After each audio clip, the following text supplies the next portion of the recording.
तुला राशि वाले मेरे मित्रों, आप सभी का स्वागत करते हैं तुला राशि भिंड यूट्यूब चैनल में।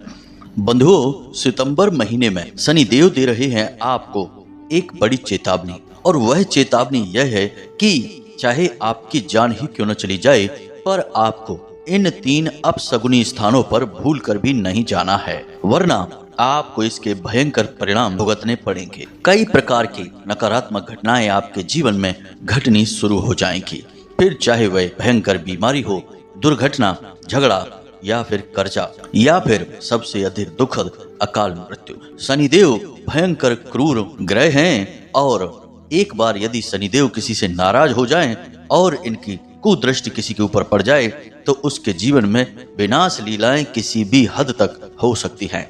तो सबसे बेहतर यही होगा कि आप अपने किसी भी प्रयास से शनिदेव को भूल कर भी नाराज ना करें। इसीलिए हम आपसे कह रहे हैं कि सितंबर के महीने में आपको शनिदेव के द्वारा दी जाने वाली यह विशेष चेतावनी हमेशा अपने दिमाग में रखनी है, और भूल कर भी इन 3 स्थानों पर नहीं जाना है, वरना आप स्वयं तो बर्बाद हो ही जाएंगे, अपने पूरे परिवार को भी ले डूबेंगे। तो जयकारा बोलो माता रानी का, जगत माई महामाई माँ भद्रकाली की जय बोलो, माता रानी के सांचे दरबार और प्रेम के आशीर्वाद की जय बोलो, शनि देव महाराज की जय बोलो। तो बंधु, आखिर ऐसा क्या हो गया कि इस सितंबर के महीने में शनिदेव ने आपको यह भयंकर चेतावनी दे डाली, और कौन से हैं वे 3 अपशगुनी स्थान जहां पर जाने से शनिदेव आपसे इतने भयंकर क्रोधित हो जाएंगे? आपके मन में कुछ इस प्रकार के प्रश्न तो अवश्य ही उठ रहे होंगे। साथ ही साथ बंधुओं, आप यह भी सोच रहे होंगे कि आखिर शनिदेव आपके ही पीछे क्यों पड़े हुए हैं, क्यों हर जगह जीवन में कष्ट और परेशानियां पल पल पर कार्यों में रुकावट और अड़चने उत्पन्न कर रही हैं। तो बंधुओं, अब आप बिल्कुल भी फिक्र ना करें, हम आपको न केवल इन सारे विषयों को विस्तार से समझाएंगे, बल्कि आपको एक ऐसा महत्वपूर्ण, शक्तिशाली और विशेष उपाय भी पूरे विस्तार के साथ बताएंगे, जिससे शनिदेव आपसे तुरंत प्रसन्न हो जाएंगे, और न केवल प्रसन्न होंगे बल्कि हमेशा के लिए आपसे खुश रहेंगे और आपके जीवन में सुख और समृद्धि का आशीर्वाद देंगे। याद रखना बंधुओं कि बेशक संपूर्ण ग्रहमाला में सूर्य देवता राजा हैं, चंद्र देवता भावनाएं हैं, बुध और शुक्र भी अपनी जगह हैं, परंतु शनिदेव का वर्चस्व सबसे अधिक है, क्योंकि पूरे मानव जीवन का हिसाब किताब तो शनिदेव के हाथ में ही है। शनिदेव को कर्म का, धैर्य का, न्याय का, आत्मविश्वास का देवता कहा जाता है। तो अब यदि शनिदेव आपसे एक बार प्रसन्न हो जाएं, तो निश्चित तौर पर आपके जीवन में वह सब कुछ आ जाएगा जो आपको चाहिए। एक इंसान को चाहिए ही क्या, वह जो कर्म कर रहा है उसका उसे पूरा फल प्राप्त हो, भावनात्मक तौर पर वह मजबूत रहे, छोटी छोटी बातों में दुखी ना हो, और लोग भी उसकी भावनाओं का खिलवाड़ ना करें। साथ ही साथ वह निरोगी रहे, उसके घर में सुख संपत्ति भरी रहे। धन माया यदि आपके घर में है तो आपके आधे से ज्यादा दुख तो यूं ही समाप्त हो जाते हैं। वैसे भी हमारे बड़े बुजुर्ग कहा करते थे, पहला सुख है निर्मल काया, दूजा सुख है घर में माया। अब शनिदेव यदि आपसे प्रसन्न हो जाएंगे तो ये दोनों ही विशेष और सर्वोत्तम सुख आपके जीवन में आ जाएंगे, और फिर इनके पीछे पीछे तो सारे सुख चले ही आएंगे। जी हाँ बंधुओं, तो यह कार्यक्रम आज का आपके लिए बेहद ही खास है, क्योंकि इस कार्यक्रम में आपको आपके ही जीवन के बारे में कुछ बड़े ही रहस्यमयी तत्वों के बारे में बताएंगे, साथ ही साथ उपाय की भी चर्चा करेंगे। लेकिन इन सब से कहीं महत्वपूर्ण कि शनिदेव आखिर नाराज होते ही क्यों हैं, क्यों शनिदेव हर बात में चेतावनी देते रहते हैं, क्यों किसी इंसान के पीछे यदि पड़ जाते हैं तो उसका पीछा ही नहीं छोड़ते हैं। ऐसे ही बहुत ही रहस्यमयी और गूढ़ विषयों की हम आगे चर्चा करने जा रहे हैं। बंधुओं, हम चाहेंगे कि आप इस कार्यक्रम को अंत तक अवश्य देखें। यदि आप इस कार्यक्रम को अंत तक देखेंगे तो आपका सितंबर का महीना तो बहुत अच्छा जाएगा ही जाएगा, बल्कि आपका पूरा जीवन ही आपके मन के अनुसार बीतेगा।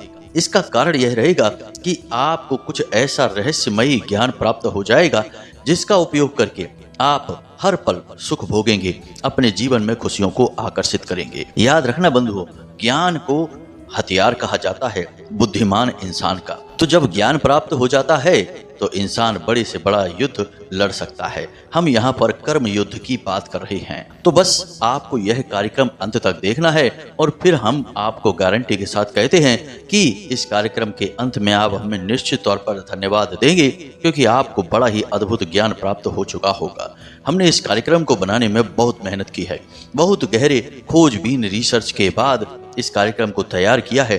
आपकी राशि, आपकी कुंडली का गहराई से अध्ययन किया है, साथ ही साथ माता रानी की दिव्य अनुभूतियों को भी साथ में लिया है। तो ऐसे में इस कार्यक्रम को बीच में छोड़ना आपके लिए एक बहुत ही भयंकर भूल होगी, और ऐसी भूल आपको बहुत महंगी पड़ने वाली है। अब एक बात आप विचार करिए कि आप इस कार्यक्रम पर क्यों आए हैं। यह माता रानी की कृपा है।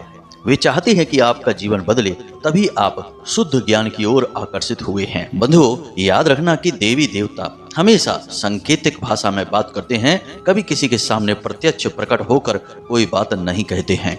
तो यह संकेत है माता भद्रकाली का, जो आपके जीवन में बदलाव लाना चाहती हैं। तो आप इसे माता रानी का संकेत समझें और कार्यक्रम को अंत तक देखें। उम्मीद है बंधुओं कि आप हमारी भावनाओं और हमारे विचारों को समझ रहे हैं और इस कार्यक्रम में अंत तक अवश्य रुकेंगे। तो चलिए बंधुओं, इस विशेष कार्यक्रम की शुरुआत करते हैं माता रानी का नाम लेकर और उनके लिए आभार व्यक्त करके, क्योंकि माता रानी की कृपा और आशीर्वाद के बिना तो इस पूरे संसार में एक पत्ता भी नहीं हिल सकता है। स्वयं शिव भी माता रानी के बिना सबके समान है। जी हाँ बंधुओं, तो चलिए पूरे प्रेम से, भाव से लिखिए कमेंट बॉक्स में, जय माँ भद्रकाली कृपा करो। माता रानी की आपके ऊपर पूरी कृपा होगी, हमें पूरा विश्वास है। इसी के साथ साथ बंधुओं, यदि आप इस चैनल कार्यक्रम पर पहली बार आए हैं तो आप इस चैनल को सब्सक्राइब अवश्य करें। बगल में जो सब्सक्राइब का बटन है उसे दबा दें। ऐसा करके आप न केवल हमारे बल्कि माता रानी के दिव्य परिवार के सदस्य बन जाएंगे, और जब आप परिवार के सदस्य ही बन जाएंगे तो फिर माता रानी आपके हर एक दुख, तकलीफ और परेशानी को खुद ही देख लेंगे। तो चलिए बंधुओं, इस सुनहरे मौके को हाथ से मत जाने दो, जल्दी से चैनल को सब्सक्राइब कर लो, फिर आगे बढ़ते हैं। तो बंधुओं, अब यहाँ पर हम आपको बता दें कि सितंबर का यह जो महीना है, यह आपके जीवन में परिवर्तन का महीना कहा जा सकता है। अब वह कैसे होगा, तो जरा इसे ध्यान से समझिए। 5 बातें हैं जो सितंबर के महीने को आपके अन्य सभी समय, काल और महीनों से अलग बनाएंगे। जी हाँ बंधुओं, तो जरा ध्यान से समझें, और इन्हीं के साथ साथ कुछ जरूरी सावधानियां भी हम आपको बताते चलेंगे, क्योंकि बिना सावधानी के हर आया हुआ सुअवसर, अच्छे से अच्छा मौका मुट्ठी में आई रेत के समान फिसल जाता है, पता भी नहीं चलता है। तो जरा ध्यान के साथ सारी बातों को सुनें। सबसे पहली बात कि इस सितंबर के महीने में आपकी रुपए पैसे को लेकर समस्याएं समाप्त होनी शुरू हो जाएंगी। जब से यह वर्ष शुरू हुआ है और जब से जून के महीने से शनिदेव बकरी हुए हैं, तब से आपके जीवन में पैसे को लेकर समस्याएं बहुत बढ़ गई हैं। यानी आपका पैसा जहां का तहां जाम हो गया है, जिससे आपको मिलना था उससे मिल नहीं पा रहा है। काम धंधे व्यापार सब ठप हो गए हैं, पैसे की आमदनी बहुत कम हो गई है, पूरा का पूरा फ्लो रुक गया है। लेकिन अब इस सितंबर के महीने में आपके पैसे का सही फ्लो बनेगा, यानी आपकी तरफ पैसा आना शुरू हो जाएगा। आप जरूरी कार्यों में उसे खर्च करना शुरू कर देंगे। दूसरी सबसे बड़ी बात कि पैसा तो आपके जीवन में आ रहा है, लेकिन आप उसका सही मन चाहे तरीके से प्रयोग नहीं कर पा रहे हैं। लेकिन अब इस महीने से स्थितियां बदल जाएंगी, क्योंकि आप अपने कमाए हुए पैसे का सही उपयोग कर पाएंगे अपने मन के अनुसार। फिजूल खर्चियों में नहीं जाएगा, अनावश्यक खर्चों में पैसा खर्च नहीं होगा, आपके अनुसार खर्च होगा, आपकी सेविंग बढ़ेगी, आपको पैसे की तरफ से चिंताएं थोड़ी सी कम होने लगेंगी। अब यहाँ पर आपको सावधानी क्या बरतनी है, तो आपको इस महीने में लालच भरे बिजनेस के स्कीम, योजनाएं कहीं से सुनने को मिलेंगी। कोई एक ऐसा व्यक्ति या ऐसी कोई संस्था या फिर कहीं ना कहीं से आपको कोई एक ऐसी योजना के बारे में सुनने को मिलेगा कि यहाँ पर पैसा लगाओ और बहुत जल्दी पैसा बढ़ेगा। शेयर मार्केट और सट्टे वगैरह भी हो सकता है, आप अपने बौद्धिक बल से समझ लेना। कुल मिलाकर कि अचानक से बड़ा फायदा होने वाली यदि कोई स्कीम इस महीने में आपको कोई बताता है तो वह आपके लिए जाल है। आप इस कार्य में आगे ना बढ़ें, वरना आप परेशान हो जाएंगे। जी हाँ बंधुओं, और इस महीने में आपको ऐसी कोई योजना निश्चित तौर पर सुनने को मिलेगी, हम आपको लिख कर देते हैं। तो आप हमारे द्वारा कही गई बात को ध्यान में ले आना। आपको भूल कर भी इस तरीके की योजना में हाथ नहीं डालना है। यह थी सावधानी। अब दूसरा, इस महीने में आपके और आपके जीवन साथी के, चाहे आपका लव पार्टनर हो या आपका वैवाहिक साथी है यानी आपका जीवन साथी है, यदि आप दोनों के बीच में थोड़ा सा मनमुटाव चल रहा था किसी बात को लेकर तनातनी चल रही थी, रिश्ते नाते में बड़ी ही परेशानी आ रही थी। यानी कि कुछ लोगों के बीच तो ऐसी स्थितियां बन चुकी थी कि आपस में साथ में रहना मुश्किल हो रहा था, अलग अलग रह रहे हैं, एक दूसरे के साथ ही नहीं रहना चाहते। तो अब आप दोनों के लिए बहुत अच्छी खबर है। 18 तारीख तक, यानी कि 1 तारीख से लेके 18 तारीख तक सितंबर में आपके लिए ऐसा अवसर आ रहा है, खास तौर से 4 तारीख के बाद से, कि आप दोनों के बीच आकर्षण बढ़ेगा, आप दोनों के बीच प्रेम संबंध गहरा होने लगेगा।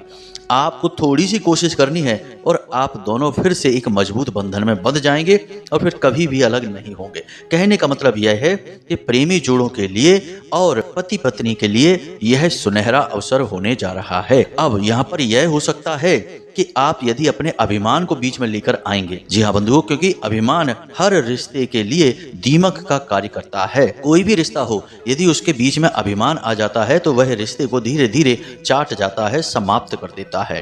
तो यदि आप अपने इस रिश्ते में भी अभिमान लेकर आएंगे कि हम पहले बात क्यों करें, हम उससे संपर्क क्यों करें, हमें किसी से बात नहीं करनी है, वही क्यों नहीं हमसे बात करता है, इस तरीके के विचार यदि आप अपने मन में लेकर आएंगे तो आपके हाथों से यह मौका भी निकल जाएगा। जी हाँ बंधुओं, हम पहले भी आपसे कह चुके हैं कि ग्रह नक्षत्र तो केवल अनुकूल वातावरण को निर्माण करते हैं, प्रयास तो इंसान को ही करना पड़ता है। इसीलिए तो कहा गया है कि कर्म प्रधान विश्व कर राखा। अब इंसान कर्म ही ना करे तो भगवान माहौल बनाते रहें, ग्रह नक्षत्र वातावरण तैयार करते रहें, क्या होगा? कुछ भी नहीं होगा, सब कुछ ज्यों का त्यों बना रहेगा और परिस्थिति बदलती रहेंगी, लेकिन जीवन नहीं बदलेगा। बस तो आप इस बात को समझिए, आपको प्रयास करना होगा और आपके प्रयास रंग लाएंगे, यह हम आपको गारंटी के साथ कहते हैं। जिस प्रकार आप प्रेम संबंध दिखाएंगे उसी प्रकार आपका साथी भी आप में रुचि दिखाएगा। यानी कि प्रेमी जोड़ों के लिए यह सुनहरा अवसर रहने वाला है। यदि आप लोगों के रिश्ते टूटे हैं, बिगड़े हैं, खराब हैं तो उन्हें संभाल लीजिए। अब संभलेंगे तो जीवन में फिर कभी नहीं टूटेंगे, हम आपको भरोसा दिलाते हैं। तो इसी बात पर प्रेम से बोलिए जय माई की, जय मां भद्रकाली। अब बात करते हैं तीसरी भविष्यवाणी, आपका आत्मविश्वास। पिछले लंबे समय से लगातार परेशानियां, अड़चने, रुकावटें, धोखे और सफलता न प्राप्त कर पाने की बेचैनी से आप बहुत उदास रहने लगे थे। आपका मनोबल कमजोर हो चुका था, आपका आत्मविश्वास भी काफी हद तक टूट चुका था। आपने लोगों से मिलना जुलना भी छोड़ दिया था, आप केवल अपने आप में सिमट कर रह गए थे। लेकिन अब इस महीने से आपका आत्मविश्वास बढ़ना शुरू होगा। हालांकि इस महीने की शुरुआत में आपका मनोबल थोड़ा सा कम रहेगा, क्योंकि ग्रहों की चाल का एकदम से असर नहीं होता, धीमे धीमे प्रभाव पड़ना शुरू होता है। लेकिन महीने के मध्य तक पहुंचते पहुंचते आपका आत्मविश्वास पूरे चरम पर होगा। आप हर कार्य को पूरे जोश के साथ करेंगे और उसमें आपको सफलता भी प्राप्त होगी। हम कहते हैं आपसे, तो कहने का मतलब यह है कि इस महीने आपको अच्छा महसूस होगा, चैन की नींद आप सो पाएंगे, तरक्की होती हुई आपको दिखाई देगी और रिश्ते नातों से भी आपको प्रेम मिलेगा। लेकिन यहाँ पर भी थोड़ी सी समस्या है, पिता के साथ आपके संबंध 16 तारीख तक खराब रहेंगे, गड़बड़ रहेंगे। आपको अपने पिता से बनाकर चलनी है, हर हालत में बनाकर चलनी है। पिता हैं सूर्य देवता और आप हैं शनि के प्रभाव में, और सूर्य और शनि दोनों शत्रु हैं। लेकिन यदि आप शांति से काम लें, पिता के द्वारा कही गई बातों को इग्नोर करें, किसी भी बात को अपने दिमाग पे ना लें, क्योंकि पिता आपको उकसाने की कोशिश करेंगे, यह ग्रह का प्रभाव है। लेकिन यदि आप नहीं कोई भी प्रतिक्रिया देते हैं, पिता का अपमान नहीं करते हैं, उनसे बहस नहीं करते हैं, तो विजय आपकी होगी। फिर देखिए शनिदेव कितना प्रसन्न होते हैं आपसे और इतने शुभ परिणाम देंगे कि आप खुद ही चौंक जाएंगे। जी हाँ बंधुओं, तो यहाँ पर आपको इस बात का ख्याल रखना है, आपको अपनी वाणी पर नियंत्रण रखना है, अपने बारे में सोचना है, अपने मन को प्रसन्न करने के लिए कुछ कार्य करने हैं। जैसे आप कोई हॉबी को अपना सकते हैं, आपको ड्राइंग, पेंटिंग पसंद है, गाने गाना पसंद है, सुनना पसंद है तो आप सुनिए, खेलना पसंद है तो आप खेलिए, कुछ भी करिए, लेकिन कुछ ऐसा करिए जिससे आपका मन प्रसन्न रहे। इन सब कार्यों से क्या होता है, आपका मनोबल मजबूत होता है, आत्मविश्वास बढ़ता है और जीवनीय ऊर्जा आपके अंदर बढ़ती है, जिसे हम प्राण ऊर्जा कहते हैं। यह आपके अंदर सक्रिय होती है और प्रबल होती है। उम्मीद है आप समझ रहे हैं कि हम आपसे क्या कहना चाहते हैं। अब आगे बढ़ते हैं, तीसरी भविष्यवाणी करते हैं। इस महीने में आप कुछ नया खरीदेंगे, कोई प्रॉपर्टी खरीद सकते हैं, या अपने किसी मकान को या प्रॉपर्टी को किराए पर चढ़ा सकते हैं, या फिर आप अपने घर के लिए कोई विशेष सामान उपकरण खरीद सकते हैं जिससे आपको खुशी मिलेगी। यानी कि इस महीने आप कुछ ना कुछ खरीदेंगे जरूर, और वह आपकी फिजूल खर्ची नहीं होगी।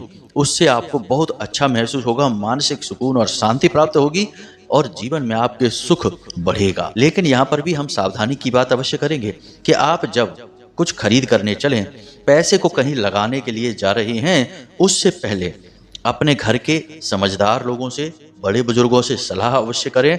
जीवन साथी के साथ इस विषय पर चर्चा अवश्य करें, और जब सबका सम्मिलित निर्णय हो तब आप आगे बढ़ें। तो आपको निश्चित तौर पर जो भी आप पैसा लगाएंगे, कहीं भी कुछ भी खरीदेंगे, फायदा ही फायदा होगा। क्योंकि बंधुओं, एक बात याद रखना कि आपकी राशि के जातक बहुत भावुक होते हैं, और भावुक इंसान की एक कमी होती है कि वह अपने आप में पूर्ण नहीं होता है, अपूर्ण होता है, अधूरा होता है। उसे पूरा होने के लिए जीवन साथी की आवश्यकता है, रिश्ते नातों की जरूरत है। ऐसा इंसान रिश्ते नातों के बिना मर ही जाएगा, और आपने यह खूब महसूस किया है। आप खूब अच्छी तरह से जानते हैं कि इस रिश्ते में यह इंसान आपको ठग रहा है, लेकिन आप जानबूझकर ठगे जाते हैं।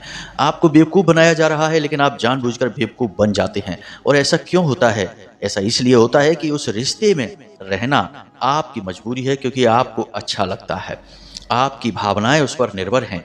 इसीलिए हम आपसे कह रहे हैं कि जब आप कोई बड़ा कार्य, नया कार्य जीवन में करने चलें, तो अपने जो बहुत ही प्रिय आपके शुभ चिंतक रिश्ते हैं, उनके साथ उस विषय पर चर्चा अवश्य किया करें। इससे आपको भावनात्मक बल तो मिलेगा ही साथ आपके अंदर सकारात्मक ऊर्जा का प्रवाह भी तेज होगा। और आप तो जानते ही हैं कि सब कुछ ऊर्जाओं पर निर्भर करता है। यदि आप सकारात्मक मन के साथ किसी कार्य में आगे बढ़ते हैं, तो फिर कामयाबी तो 100% आपकी ही होगी। जी हाँ बंधुओं, तो प्रेम से बोलिए जय माई की। चलिए अब पांचवी भविष्यवाणी करते हैं कि इस महीने में कुछ खास क्या है।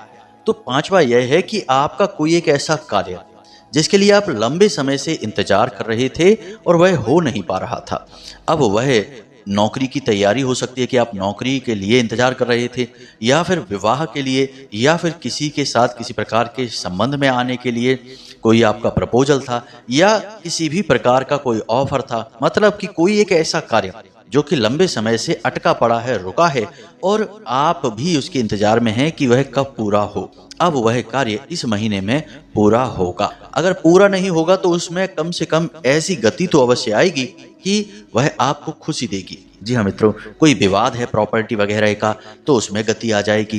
कहने का मतलब यह है कि इस कार्य की गति से आपको प्रसन्नता हासिल होगी और इसके परिणाम भी आपके लिए सकारात्मक होंगे। अब परिणाम हो सकता है कि इस सितंबर के महीने में ना निकले, लेकिन इसमें ऐसी गति अवश्य आएगी कि आने वाले निकट भविष्य में यह विवाद आपका हल हो जाएगा, यह इंतजार आपका समाप्त हो जाएगा, और जो भी परिणाम होगा वह आपके लिए आनंददायक होगा। आपके जीवन में कुछ जोड़ेगा ही, कुछ घटाएगा नहीं। बाकी माता रानी तो हैं ही, सब कुछ संभाल लेंगी, आप चिंता ना करें। अब बात करते हैं आपके मूल विषय की, जहां से हमने इस कार्यक्रम को शुरू किया था कि शनिदेव आपको चेतावनी दे रहे हैं। और शनिदेव आपको चेतावनी क्यों दे रहे हैं यह भी आप समझिए। शनिदेव बकरी चाल में चल रहे हैं, अपनी स्वराशि में ही, यानी शनिदेव का प्रभाव इस समय बहुत अधिक है।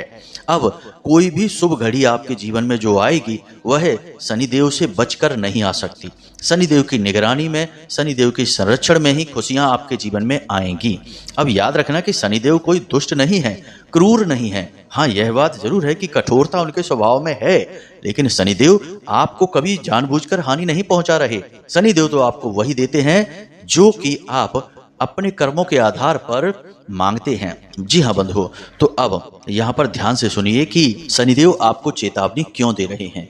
शनिदेव आपको चेतावनी इसलिए दे रहे हैं क्योंकि यह जो सितंबर का महीना है, हमने पहले ही कहा कि यह परिवर्तन का महीना है, और परिवर्तन के महीने में कुछ न कुछ तो ऐसा होता है जिससे जातक के जीवन में बदलाव आते हैं। और जब बदलाव आते हैं और वे बदलाव सकारात्मक होते हैं, तो जातक के अंदर कहीं ना कहीं दंभ, अभिमान जगह बनाने लगता है। जी हाँ बंधु, अब जैसे कि आपके पास पैसा आने लगा, व्यापार ठीक चल गया, खूब सारा पैसा आ गया, तो मन में थोड़ा अभिमान आ गया।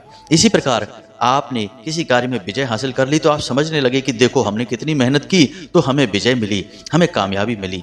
तो ये अभिमान के रूप हैं। अब अभिमान हमेशा यही नहीं होता कि दूसरों को हमेशा नीचा दिखा रहे हैं और उल जलूल अनाप शनाप बातें कह रहे हैं, यही नहीं है। अभिमान के कई रूप होते हैं।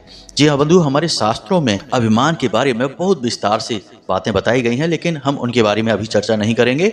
अभी हम आपको यह कहते हैं कि शनिदेव आपको चेतावनी ही इसलिए दे रहे हैं कि जीवन में जब सकारात्मक होने लगे तो और विनम्र हो जाना और नीचे झुक जाना। हमेशा जब पेड़ पर फल आ जाते हैं तो वह और नीचे झुक जाता है। हालांकि उसके पास फल हैं, वह पता नहीं कितने लोगों का पेट भर सकता है, लेकिन तब भी झुका हुआ है। तो यही आपको करना है। जब आपके जीवन में खुशियां आने लगें तो आप और विनम्र हो जाएं और धार्मिक हो जाएं और दान धर्म करें, मंदिर में जाएं, गरीबों की सहायता करें, जितना हो सके उतना अपने सौभाग्य का निर्माण करें।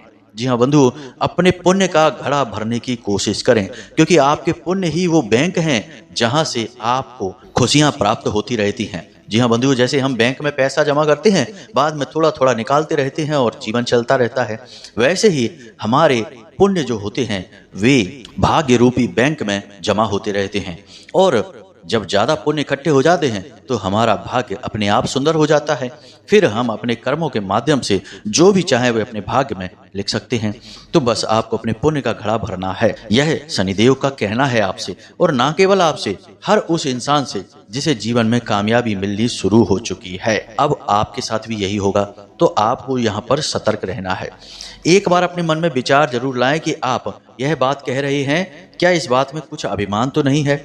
आप किसी से नाराज हो रहे हैं, किसी के बारे में कुछ गलत कह रहे हैं, तो क्या सचमुच में आप किसी प्रकार के अभिमान में तो नहीं जा रहे हैं? अपना स्वयं का आकलन हर वक्त करते रहें, क्योंकि यदि आपने अपना आकलन करना छोड़ दिया तो शनिदेव आपका आकलन करेंगे, और कहीं शनिदेव ने आपका आकलन कर दिया तो फिर आप बड़ी परेशानी में फंस जाएंगे। यह याद रखना। तो बेहतर यह होगा कि आप अपने हर कर्म का, अपने हर वाक्य का, अपने हर एक रिश्ते नातों का हिसाब किताब खुद रख लें। जी हाँ बंधु, यही है शनिदेव की चेतावनी। अब बात करते हैं उन 3 स्थानों के बारे में जहां पर आपको भूल कर भी इस सितंबर के महीने में नहीं जाना है। तो पहला स्थान क्या है? अनैतिक कार्य जहां हो रहे हैं, क्योंकि आपकी संगत में कुछ लोग ऐसे हैं जो कि बहुत नकारात्मक हैं और गलत कार्यों में डूबे रहते हैं, जैसे कि जुआ, शराब, वेश्यावृत्ति, सट्टेबाजी, इस तरीके के कार्यों में लोग डूबे रहते हैं और वे आपके साथी हैं। तो आपको उनकी संगत बेशक करते रहिए, कोई दिक्कत नहीं है, लेकिन उनके साथ ऐसे स्थानों पर नहीं जाना है, क्योंकि इन स्थानों से शनिदेव को सख्त नफरत है। और आप एक पवित्र आत्मन हैं, आपका हृदय बहुत ही निर्मल है। और याद रखना कि जो निर्मल चादर होती है उस पर बहुत जल्दी छींटे दिखाई देने लगते हैं। जो पहले से ही मैली है उस पर 4 छींटे और लग गए तो क्या दिखाई देगा, लेकिन आपके ऊपर कोई भी दाग नहीं है। आप बहुत ही पवित्र हैं, साफ हैं, उजले हैं। आप यदि ऐसे स्थानों पर एक बार घूम भी आएंगे तो आपके चरित्र पर तुरंत दाग लग जाएंगे, इसलिए आप भूल कर भी ऐसे किसी स्थान पर ना जाएं। अब बात कर लेते हैं दूसरे स्थान की। तो ऐसा स्थान जहां पर लोग नकारात्मक बातें कर रहे हैं, यानी किसी को ठगने की, किसी के साथ षड्यंत्र करने की, किसी की हानि पहुंचाने की तैयारी कर रहे हैं, ऐसी योजनाएं बना रहे हैं, ऐसे स्थानों पर आपको भूल कर भी नहीं जाना है। यह आपके चरित्र को मैला कर देगा और शनिदेव को आपके प्रति क्रोधित कर देगा। जी हाँ बंधु, भूल कर भी ऐसे स्थानों पर आपको नहीं जाना है। कहने का मतलब यही है कि बुराई से आपको अधिक से अधिक दूर रहना है। अब तीसरा स्थान वह है कि जहां पर अव्यवस्था हो, यानी कि जहां पर मैला कुचैला गंदगी है। किसी ऐसे मित्र के घर न जाएं जो बहुत गंदगी के साथ रहता है। अपने स्वयं के घर को भी गंदा ना रखें, उसे भी साफ सुथरा रखें, क्योंकि शनिदेव को अव्यवस्था बिल्कुल भी पसंद नहीं है। आप स्वयं अनुशासन में रहिए और ऐसे ही स्थानों पर जाइए जहां पर अनुशासन के नियमों का पालन किया जाता है। अनुशासनहीनता, अव्यवस्था शनिदेव को बिल्कुल पसंद नहीं है। साथ ही साथ जहां पर हिंसा की जाती है, खास तौर से जानवरों के साथ, ऐसे स्थान पर भी आपको भूल कर नहीं जाना है। साथ ही साथ किसी शव यात्रा में इस सितंबर के महीने आपको नहीं जाना है और शमशान घाट पर भी नहीं जाना है। इन स्थानों पर आपको इस सितंबर के महीने में नहीं जाना है। एक बात हम और आपको बता दें कि जिन चीजों के लिए मना किया जाता है उन्हीं चीजों के लिए इंसान का मन मचलने लगता है। वही कार्य करने के लिए मन मचलता है तो आपका मन भी करेगा कि क्या हो जाएगा, हम तो जरूर जाएंगे। दूसरी बात कि आपका समय काल और आपका दुर्भाग्य भी आपको खींचकर वहां ले जरूर जाएगा। आप लिख कर रख लीजिए ये बातें कि हमने जिन बातों के लिए आपको मना किया है कि शनिदेव आपसे नाराज होंगे, इस सितंबर के महीने में आपको इनमें से कुछ स्थानों पर जाने का अवसर अवश्य मिलेगा। कहीं ना कहीं से प्रेरणा अवश्य प्राप्त होगी कि चलिए यहाँ चलते हैं, वहाँ चलते हैं। और जब आपको यह प्रेरणा मिले, कोई आपसे कहे, कोई आप पर दबाव डाले, तो आप हमारी बात को याद कर लेना। हमने आपसे पहले ही कहा है कि दुर्भाग्य भी आपके साथ ही चल रहा है। सौभाग्य और दुर्भाग्य दोनों भाई हैं, अलग अलग नहीं हैं। सौभाग्य अगर किसी के साथ चल रहा है तो उसके पीछे दुर्भाग्य भी चल ही रहा है। गलती से यदि आपने थोड़ी सी भी चूक कर दी तो सौभाग्य आपका हाथ छोड़ देगा और दुर्भाग्य आपका हाथ पकड़ लेगा। इसलिए हमेशा सतर्क रहना होगा। तो यह तो थी वीडियो के जो मूल विषय के बारे में चर्चा थी। अब बात कर लेते हैं उपाय की। शनिदेव को प्रसन्न करने का एकमात्र सबसे बड़ा उपाय यही है कि आप शनिदेव को छाया दान करें। जी हाँ मित्रों, छाया के बारे में हम बहुत बार पहले भी चर्चा कर चुके हैं। छाया देवी शनिदेव की माँ है। शनिदेव की अपने पिता से तो वैसे भी नहीं बनती है, लेकिन शनिदेव अपनी माँ से बहुत अधिक प्रेम करते हैं, हद से ज़्यादा प्रेम करते हैं। इसी वजह से शनिदेव को जो व्यक्ति छाया दान करता है उसे शनिदेव बहुत अधिक प्रेम करते हैं और हमेशा उससे प्रसन्न रहते हैं।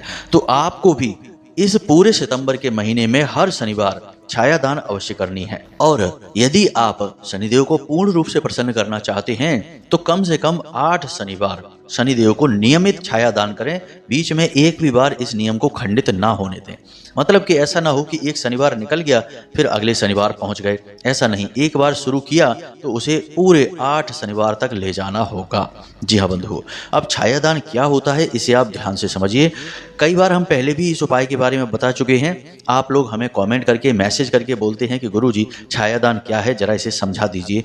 तो आप ध्यान से समझिए। आपको शनिवार के दिन शनिदेव के मंदिर में जाना है। याद रखना है कि शनिदेव के मंदिर में आपको जाते समय कुछ नियमों का पालन करना है। शनिदेव की मूर्ति के दर्शन आपको करने जरूर हैं, लेकिन उनकी आंखों में नहीं देखना है। वैसे तो कोशिश करें कि ऐसे किसी मंदिर में ना जाएं जहां शनिदेव की मूर्ति स्वरूप है, क्योंकि शनिदेव का असली स्वरूप तो शिला स्वरूप है। तो शिला स्वरूप यदि है ऐसे ही मंदिर में जाएं। फिर भी यदि शिला स्वरूप नहीं है तो फिर आपकी मजबूरी है आप मूर्ति वाले मंदिर में जाएं, तो वहां पर शनिदेव की तरफ ना देखें। दूसरा कि आप जब शनिवार के दिन जाएं तो 2 दीपक लेकर जाएं मिट्टी के। एक दीपक को आप वहां पर मंदिर में जलाएं, शनिदेव की आराधना करें, और दूसरा दीपक बड़ा होगा आकार में, उस दीपक को पूरा सरसों के तेल से भरें और उसके बाद उस दीपक में अपनी छाया देखें, यानी अपने आप को देखें। और उसके बाद उस दीपक को शनिदेव की मूर्ति की तरफ धीरे से खिसका दें और शनिदेव को कहें कि हे शनिदेव महाराज, हम आपको अपनी छाया दान कर रहे हैं और हम चाहते हैं कि आप हमारा साथ दें, हमारे साथ न्याय करें और अपने सभी दुष्परिणामों को हमारे ऊपर से हटा दें। इस प्रकार आपको शनिदेव की प्रार्थना करनी है। फिर आपको वहीं पर ओम सम शनिश्चराय नमः इस मंत्र का एक माला जाप करना है। जब आप शनिदेव का एक माला जाप करेंगे उस वक्त भी आपको ध्यान रखना है कि शनिदेव की मूर्ति के आपको दर्शन नहीं करने हैं। शनिदेव की दृष्टि भी बकरी है। शनिदेव की दृष्टि यदि आपसे मिल जाती है तो तुरंत आपका अहित हो जाएगा, चाहे आप शनिदेव चाहें या ना चाहें। अब जब आप शनिदेव के मंदिर में जाएं तो वापस आते समय शनिदेव को अपनी पीठ ना दिखाएं, सामने से आएं, अपने हाथ अपने पीठ के पीछे रखें, कंधे झुकाकर रखें, सिर नीचे रखें, क्योंकि आप ऐसे जाएंगे जैसे कि आपके ऊपर आरोप लगे हैं, आप दोषी हैं, गुनहगार हैं। और याद रखना कि आपको लगता है कि आपने कोई गुनाह नहीं किया है, लेकिन शनिदेव की नजर में दुनिया का हर इंसान गुनहगार है, क्योंकि कहीं ना कहीं कुछ ना कुछ गलती तो उसने की ही है। इसलिए आप राजा के सामने जा रहे हैं तो एक गुनहगार की तरह जाएं। अब जब आप छाया दान कर लें और मंदिर से वापस आएं तो अपने जूते चप्पल जो भी आप पहन कर गए हैं उन्हें पहले शनिवार पर मंदिर के दरवाजे पर ही छोड़ दें और नंगे पैर अपने घर वापस आएं। घर वापस आते समय आपको पीछे मुड़कर नहीं देखना है, किसी से कोई बात नहीं करनी है, कोई आपको टोके भी तो उसे जवाब नहीं देना है। सीधे घर वापस आकर हाथ मुंह धोकर अपने कमरे में प्रवेश करना है या अपने कार्य शुरू करने हैं। अब छाया दान करने के लिए आप शनिवार के दिन रात्रि के समय जाएं, यानी 9 बजे के आसपास मंदिर में जाएं। उससे पहले नहीं, है दिन में नहीं करना है आपको। जब तक सूर्य रहेंगे तब तक आपको यह कार्य नहीं करना है। आपको यह कार्य सूर्यास्त के बाद रात्रि में करना है। उम्मीद है आपको सारी बातें समझ में आ गई होंगी। फिर भी यदि कोई प्रश्न आपके मन में उठे तो आप आप कमेंट करके पूछ सकते हैं या फिर डिस्क्रिप्शन में दिए गए व्हाट्सएप नंबर पर मैसेज करके भी पूछ सकते हैं। समय मिलने पर हम आपके प्रश्नों के जवाब अवश्य देंगे। अब यदि मूर्ति वाले मंदिर में आप नहीं जाना चाहते हैं तो आप इस क्रिया को पीपल के वृक्ष पर भी कर सकते हैं, यानी पीपल के वृक्ष के नीचे भी दीपक जलाकर आप इस क्रिया को कर सकते हैं। याद रखें कि शनिदेव को आप जो भी दीपक जलाएंगे वह 4 बाती वाला होना चाहिए। चौमुखी दीपक कहा जाता है। चौमुखी दीपक सरसों के तेल से जलाना है आपको। उम्मीद है सारी बातें आप समझ चुके हैं। इसी के साथ साथ आज के इस कार्यक्रम को विराम देते हैं। हमेशा हंसते रहिए, मुस्कुराते रहिए, सकारात्मक रहिए और दिन में एक बार मंदिर अवश्य जाइए, क्योंकि आपका उद्धार वहीं से होना है। मिलते हैं अगले कार्यक्रम में। प्रेम से बोलिए जय माई की, जय माँ भद्रकाली, जय शनिदेव। माता रानी और शनिदेव आपका कल्याण करें। धन्यवाद।